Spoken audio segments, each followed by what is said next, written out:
I'm Leah Lefkowitz, and today's discussion and class is going to be the power of your soul to create the life that you deserve.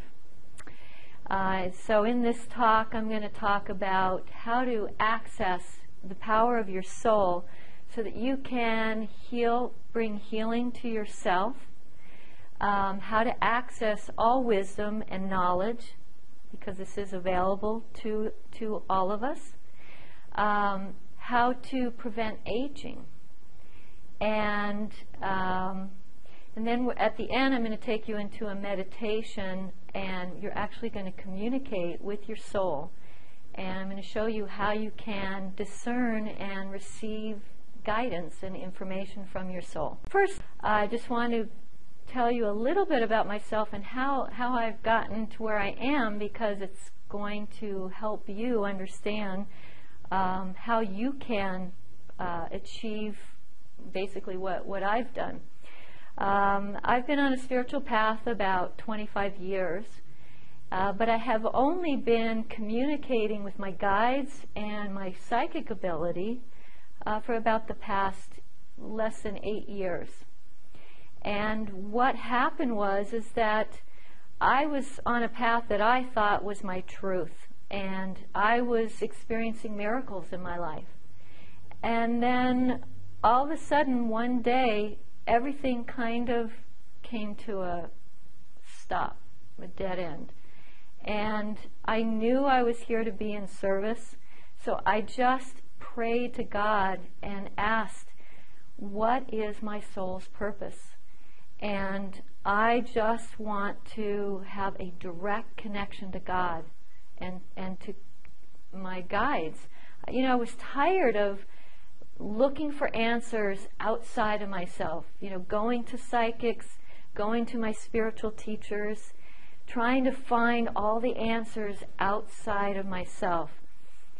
So when I got to this day, and it was a day in my life that I asked this, my whole life changed. I went to a psychic. She told me I was a healer. And then from that day on, the whole path that I was on changed 360 degrees. I was studying Kabbalah at that time. It slowly, when I started meeting people, teachers, when I say teachers, people that we meet in our life can become teachers to us. Just because they come at the right time, they tell you something that you needed to know that's going to change the course of your life. Well, I met one psychic, and he told me that I was incredibly psychic, and he introduced me and told me to do certain things, and so things just started shifting until I met one particular man who became a very good friend and teacher. And one evening, he just said, "Would you like to communicate with your guides?" And I said, "Yes." And just like that, I was communicating with my guides. And the next time I met with him, I was channeling. And it was very simple. It was so simple. What happens is that why I've gone through this process in the way I did, instead of some people are born psychic and they're communicating with their guides and speaking with their guides their whole life. The reason why I went through this journey of, you might say, not being aware of my intuitive psychic abilities was because my purpose is to awaken others and teach others how to use their own gifts, their natural gifts. All of you have the ability to use your psychic abilities, communicate with your guides that are with you all the time, and to communicate with your soul. Now, you're all communicating with your soul anyway. When we have those times where in our mind we're saying, okay, what should I do? And you have these conversations with yourself. A lot of times those conversations is the voice of your soul coming in. So Now let's go back to our soul's purpose. Now, not just in this lifetime, but the purpose of our soul beyond this lifetime. Now, you're all aware and agree that we live more than one lifetime? I just want to see if everybody's kind of on the same page. Anybody not sure? You're not sure? Okay, it's okay. So, our soul, our eternal soul, never dies. Our eternal soul is part of the essence of the Creator.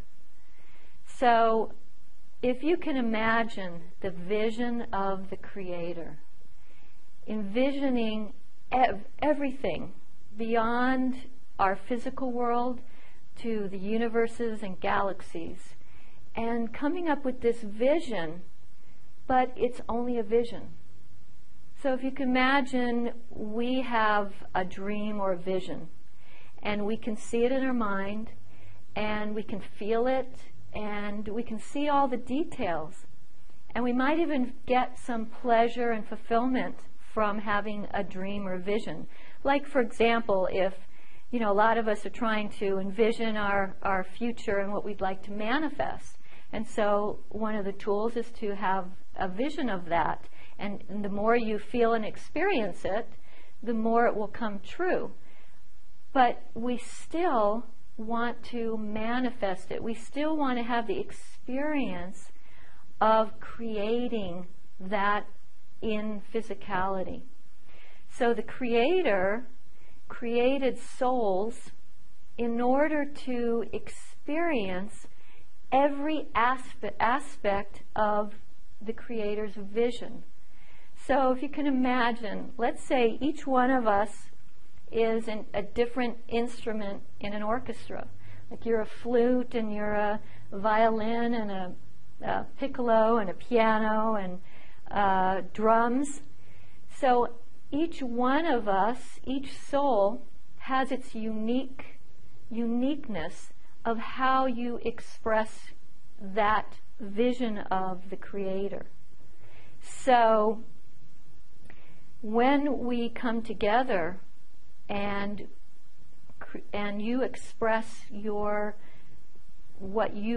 instrument, which is your soul, and in this lifetime it's your physical personality, that in this lifetime you're coming through as a flute or whatever you choose.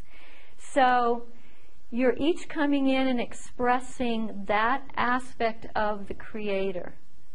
And then we are finding people and finding ways to resonate and interact and play music, you might want to say, I'm just using this analogy, to come together and make harmony and bring each aspect to create this whole symphony of the entire vision of the Creator. Now, the Creator has created many, many different possibilities. There's millions and millions of possibilities. So we come in, and let's say you're in this particular lifetime, because of all of the past influences, you want to play classical music. And so you would resonate and play that, express that, and people who resonated with what you were resonating would find you and be harmonious. And it's kind of like what you're familiar with, the law of attraction. So whatever you are expressing, you're going to draw people to you. Now, what I want to explain why, where we have come from the beginning of creation to where we are now, where there seems to be so much separation and conflict. When we were, you might say, when we were born, souls were born from the Creator. and we were created, it's because the Creator wanted to share. The Creator wanted something to manifest and experience the Creator's vision. So our vessel of our soul was created. So now, because if you imagine like you have a cup and you pour hot coffee into the cup, so what happens, eventually the cup becomes hot, right? It starts taking on the essence of the Creator. So we're like the cup where the Creator is filling us. And as we are like a vessel, we are receiving from the Creator, so we are part of the Creator, want to be like the Creator. So now we want to be perfect like the Creator, because we're emulating the Creator. So whatever we have times when, if I compare myself to any of you, I see that I want to be perfect like the Creator. So if you don't seem perfect like the Creator in my eyes, then I'm going to create judgment. Or if I don't feel like I'm perfect like the Creator, then I am creating self-judgment. And that's where we actually started creating the world of duality, of right and wrong, and good and bad, and where judgment started, and where separation started. And this is actually where religions started to come in, different religions. You see, all the religions and all of the guidance, everything that's coming to us is coming based on where our perspective is and our choices and our beliefs. So if we have unconscious beliefs that I'm not perfect, I'm not good enough, then I'm going to draw to me from my guides and from the Creator. The creation is always going to give us what we are choosing to create. And that is coming from our beliefs. And that is coming from the belief that we need to be perfect from like the Creator. And so it has all gone back to the beginning, where there's this, where we have created separation. And now we are coming to a time where Spirit and us, from our own choice, you see, in between lifetimes, we review our lifetime and we see, what did I experience and what didn't I experience, and what would I like to experience in the next lifetime. And there really isn't, we have this teachings about karma, that if you do something wrong, that's going to come back to you. That in part is true, but in part it's a belief. We take actions and we're responsible for those actions. But how you experience those actions depends upon you.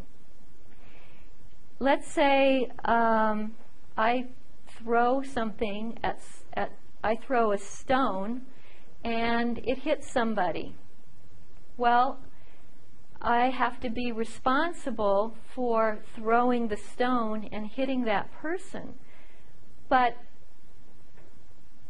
I don't have to experience, let's say, going to jail, or that person suing me, or getting angry at me. If I have a belief that, oh my God, I hit that person, she's going to sue me, I'm going to go to court, go to jail, and I'm going to be in trouble. These are all learned beliefs. I didn't mean to hurt her. So the experience is our choice. So another example is, also that every example is happening at the same time. So there are many different possibilities or scenarios of experience, and we can choose any one of those experiences, and they're all happening at the same time. So an example of that would be, let's say there's a really bad hurricane going on, or a thunderstorm. Now, for one of us, we can go out and we can go, wow, this is amazing. Or if I was a scientist, watching hurricanes, this would be just to watch Mother Nature, and this is really amazing. For another person, they could, be homeless and experience this as this is the worst thing that could ever happen to me. I think a hurricane's a little bit extreme, just like a storm, where somebody could go out and say, wow, I needed the water for my plants to grow. We've had a drought here in Tucson. So what might be bad to one person, the same circumstances can be a blessing for somebody else. So now who chooses that experience? Now, you can see where, it's very simple in logic to say, well, yeah, I'm choosing how I want to experience that. But what happens is many times,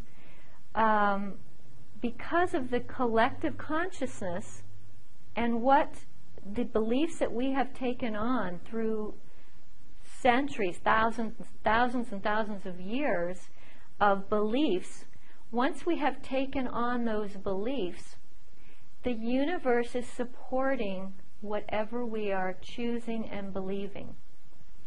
And that's why our religions, we've had, so the time of Moses on Mount Sinai and Jesus coming in, and many different prophets bringing in different channeled messages from Spirit. They are, you ask, well, is that truth or is it not truth? Well, the truth is there is no one truth.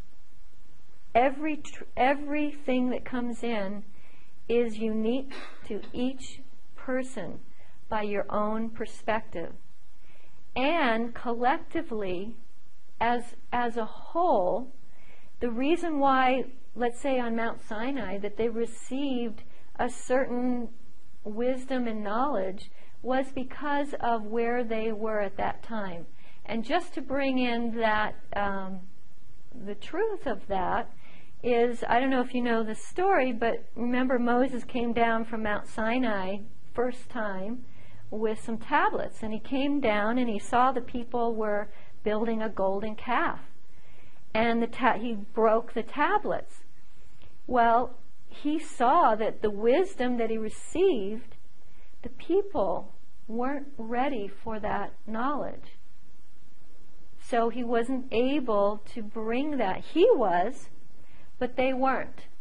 And so what happened is he had to go back up and say, we got to bring it down in a different way because they're not ready to receive what you've just given to me. So we need to bring it down what they're ready for right now. And there's nothing wrong with that. We are, each of us, on our individual path. We can't compare ourselves to anyone else. Our soul, we are perfect exactly where you are right now. And you can only compare yourself with yourself, not with, a lot of times I would get hung up with people that I'm surrounded with. I'm not psychic enough, or I want to be able to be clearer and channel better. And so then I would make myself wrong and bad, and then what would I create? That I would manifest that truth, that I'm not good enough, or I'm not clear enough, because I'm comparing myself to somebody else. But if you are in a place of, I am exactly where I am meant to be right now, because there is nowhere else to be. There is nothing that I can do that is wrong, because I am doing, in this moment, I am doing the best I can with what I've learned, all the beliefs that I've learned, and what I've been given. Is there anything else that I can do right at this moment? Now, if I do something and the next moment I say, okay, I didn't like what I just did, well then I can have a choice to change that. Everything is coming from our perspective, and that is what the Creator gave us. By each of us having our own unique perspective, that's how we're able to see our life, and that's how we're able to express ourselves differently. And just imagine, I'm sure that you do, I know that I do, you go out in nature and you see how, couldn't the Creator have made maybe 100 types of flowers and maybe 10 bugs, different types of bugs? But there are, there's thousands and millions. Every time I see a different plant and a flower, and I go, wow. I said, it's so beautiful to see how many unique ways that the Creator can express itself. And that's what we are. We are each a different perspective and beautiful, creative way of expressing the Creator. The thing that gets in our way is that aspect that we learn that we need to be perfect, that we created judgment against ourselves, and we created a separation between each one of us, between us and God. We always looking, where's God? God's up in heaven, up there, some out. God's in everywhere, but God is here. God is within us. God is everything. And if that's true, then how can we be separate? We're all connected. It is just an illusion of separation so that we can express our uniqueness. So another analogy would be like if a beam of white light would come through a prism, and all the different colors would come through. So one, you have the blue, one of you's blue, one of you's red, one of you's purple, but you're all part of the one light. So the process that we're coming to, and we're coming to a time where we have experienced the Creator and the creation, and we are removing the veil of separation. And God has come at this time. This is what I have received, and this is what the teachings have become in the different religions. The time of the Messiah, the time of Revelation, the Mayan, the end of the 2012. What is this? What is going to happen? Well, we're removing this veil of separation. And what keeps us separate is all of these filters, all of these beliefs that I'm not good enough, that I need to be perfect. You're already perfect.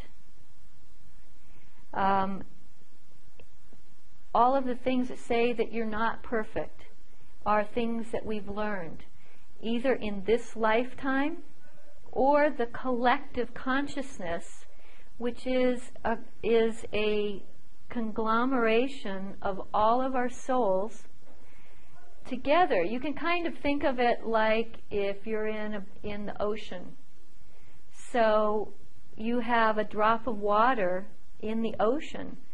Where is one separate from the other? And yet it is a unique a unique cell within the body of the ocean or the body of God. So Spirit is now coming at this time, and it is something that our souls, many of our souls, chose and came at this time to help reawaken this connection that we have with one another and with God and with spirits that are here. I mean, this room is filled with spirit. Maybe, I don't know what all of your intuitive abilities are, but we have the ability to see all of them, to be able to see each other's auras and energy fields, to feel one another. These are all intuitive abilities that we were all given to be able to communicate with, not only with God, with our guides, but with each other. And we're all using it, whether you're aware of your intuitive abilities or not, you're all using them to some degree or another. That's how we communicate. When you get an idea, where does the idea come from? You know, you may think it's coming from your mind. When you get a sense that somebody's going to call you, you know, where does that come from? When you get a vision of something, these are all your intuitive qualities that if we didn't have those, I think the earth would have been gone long before today. It's because we have that connection that keeps us connected and moving on. Now, so what causes, I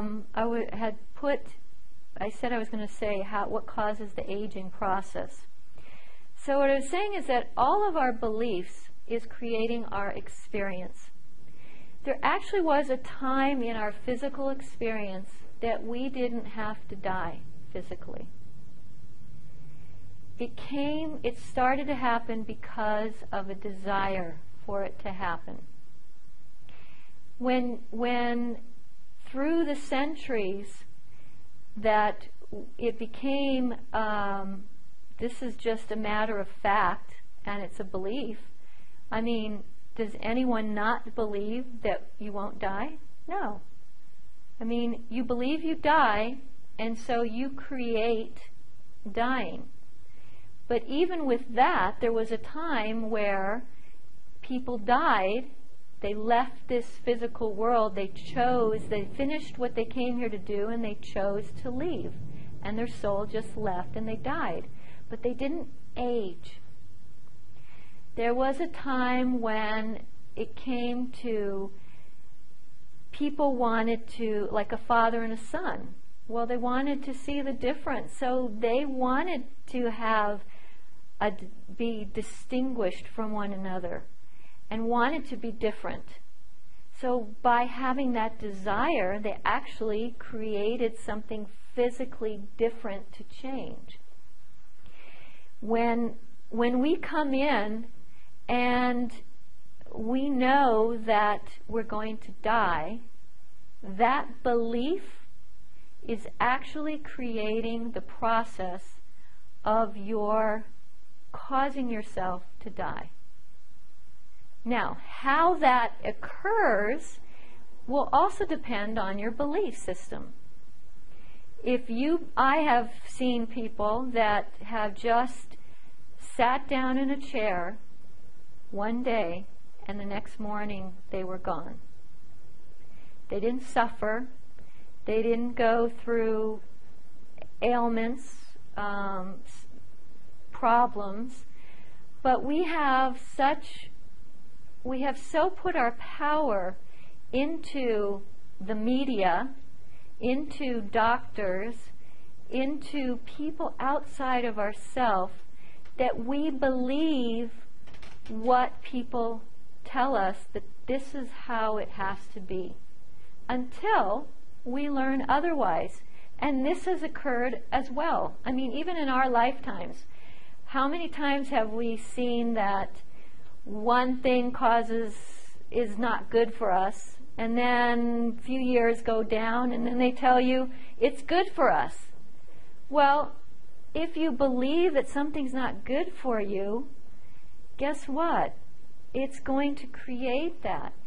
And I've seen people where they're so concerned and worry about what they eat, staying out of the sun. I got to take care of, I got to exercise, I can't eat this, I can't eat that, I got to take these vitamins and do this to be healthy.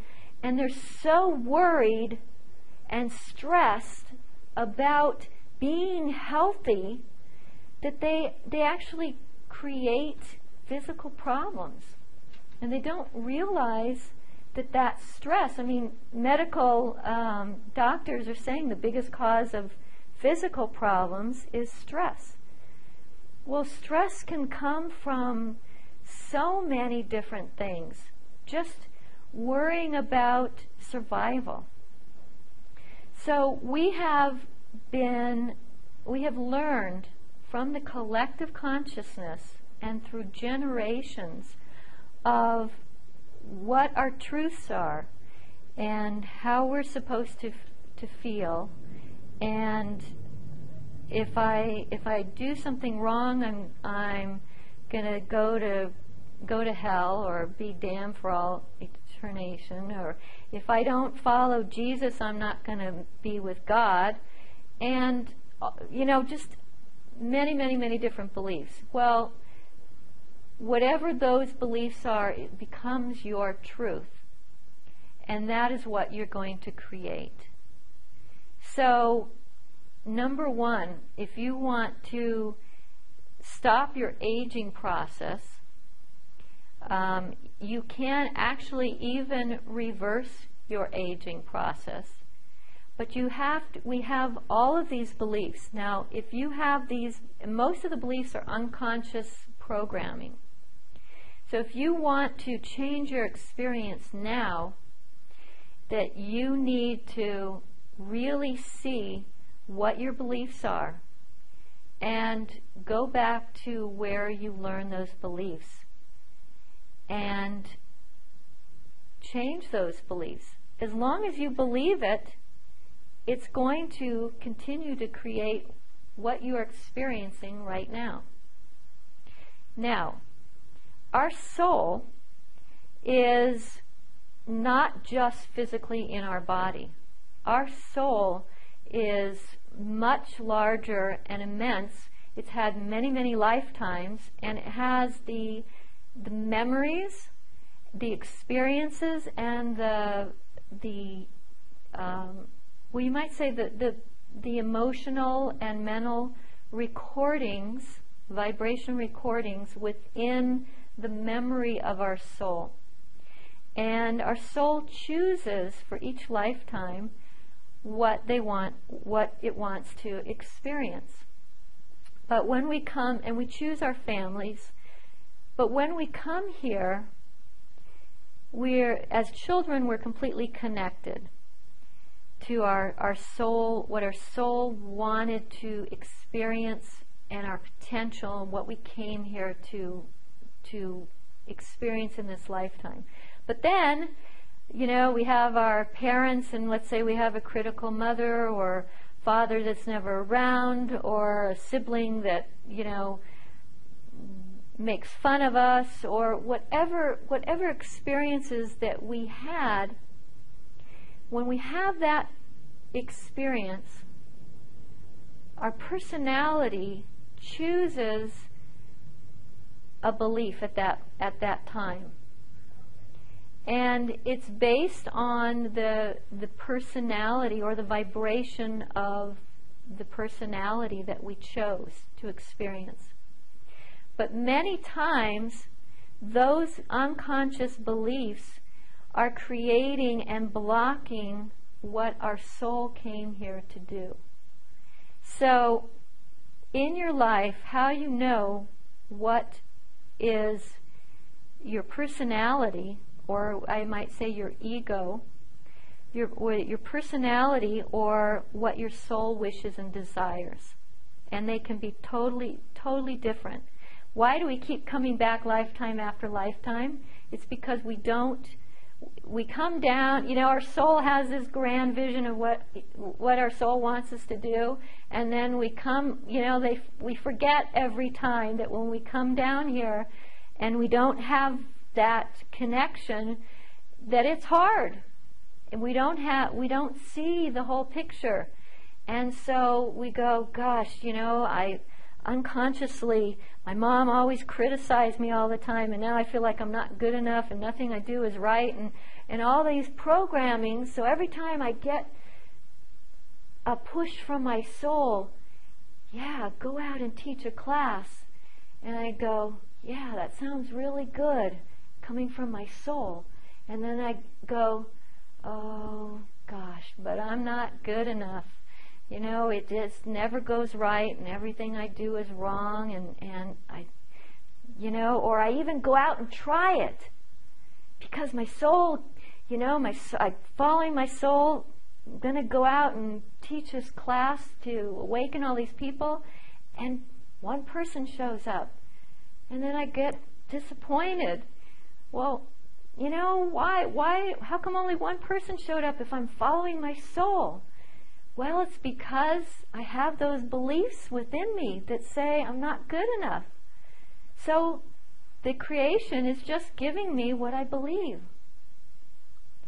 And my soul is allowing that so that I can see what are my beliefs, so that I can clear those, so that I can step forward on what my soul is really. What your soul wants is what comes in and you feel passionate about. It's something that comes in that it's almost like you feel, I just have to do this. I don't really know why. I just feel driven to do it. It just feels right. When you get resistance and things aren't going right and it doesn't happen, those are your beliefs, those unconscious beliefs that you have learned that are filters that are blocking you from walking your soul's path. Now your soul is sitting really watching your experience. You have part of your soul within you, but most of your soul is just being an observer, observing how you will experience your life. And it will give you guidance, but your soul isn't going to tell you what to do. It will give you guidance. And that's why we also, all of us, have spirit guides to help us, because they know how hard it is when we have all of these filters and blocks that we can't see which way. We can't even, sometimes we've gotten so many blocks and beliefs that we can't even see to move forward. And so our guides will come in and will help us, introduce us. They can't do anything for us, but what happens is you get to a point where everything is so bad that what happens is then you ask for help. When everything is good, we don't ask. So when everything falls apart, or we don't know what to do next, we just go, God, please, somebody help me. And that's creating the opening, because you are choosing for help, and the help will come. So it's taking what I'm trying to convey to you is that all of your experiences are your choice. Everything. Your experiences. Things around us can be totally chaotic, can be totally chaos. and somebody can be at peace and be in perfect balance and peace and fine, right?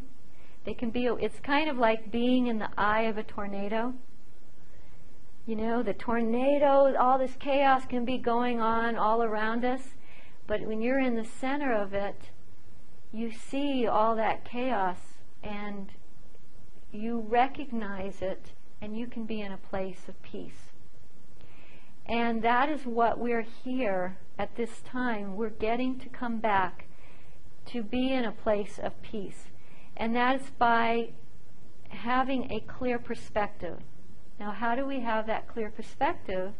Is by choosing and asking our guides or the universe to ask us to help us to clear all of these beliefs that I don't know what it is that's blocking me. You know, you might know some of them, but there are many, many, many that we have that we're just not aware of that are causing our lives to be what they are.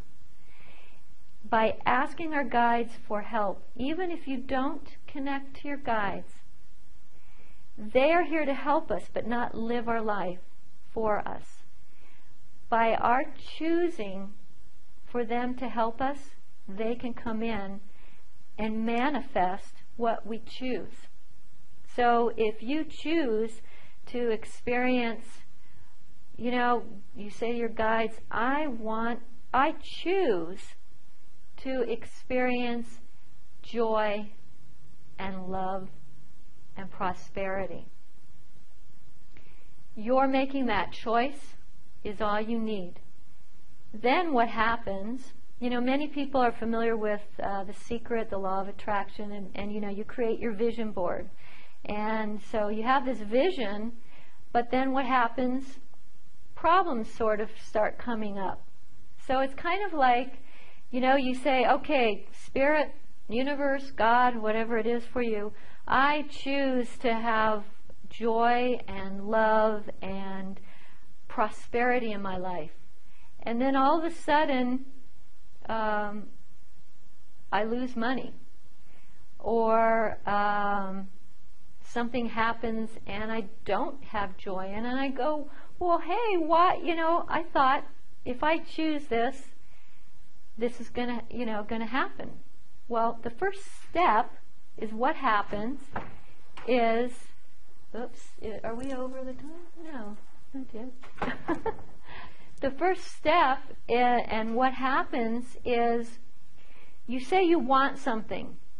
Well, let's say in order for me to make, let's say, $100,000 a year, when I've only up until this time in my life have ever made $30,000, for me to make $100,000 is I'm going to have to go outside of the box, the boundaries or the beliefs that have created that now I only make $30,000, and maybe to me that's a lot of money.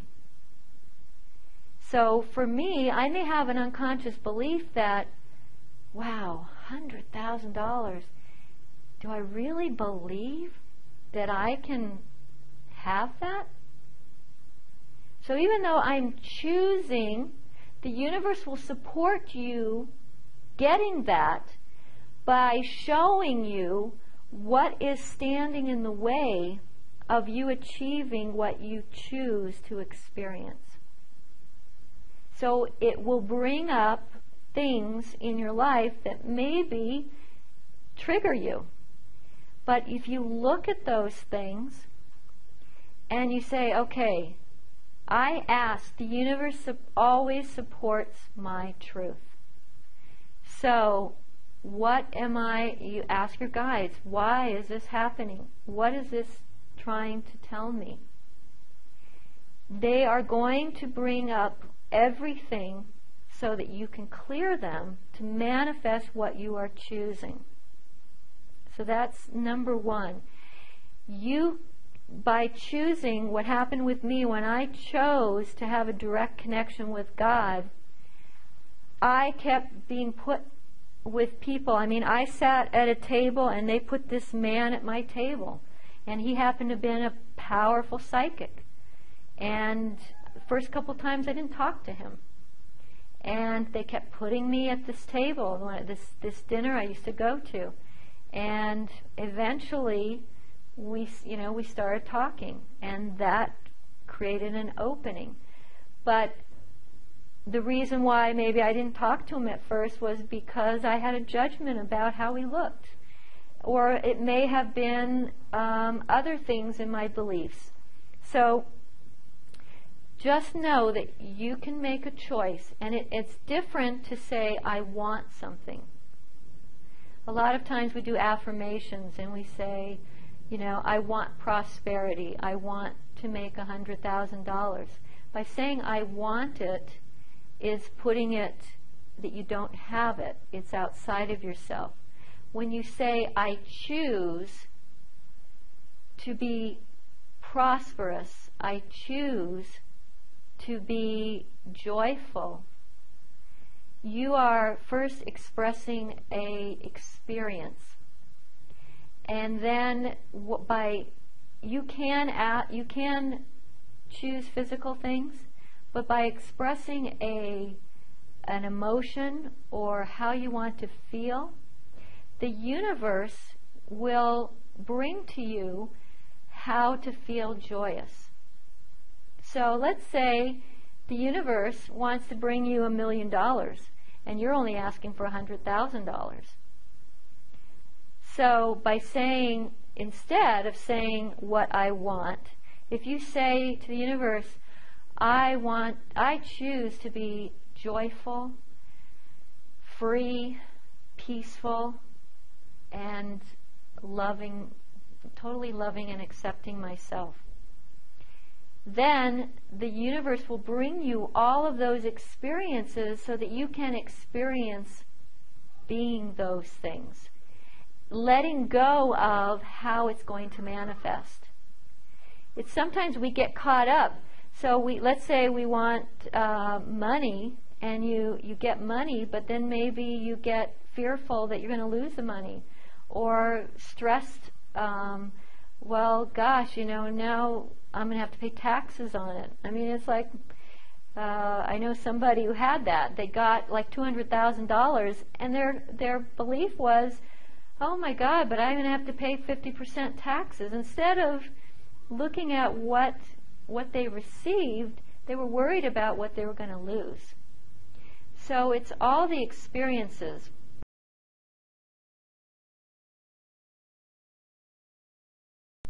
So now I want to do how you connect to your guide.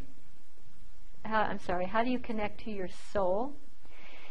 So let's say there's something you're trying to make a decision. We're going to do a little meditation.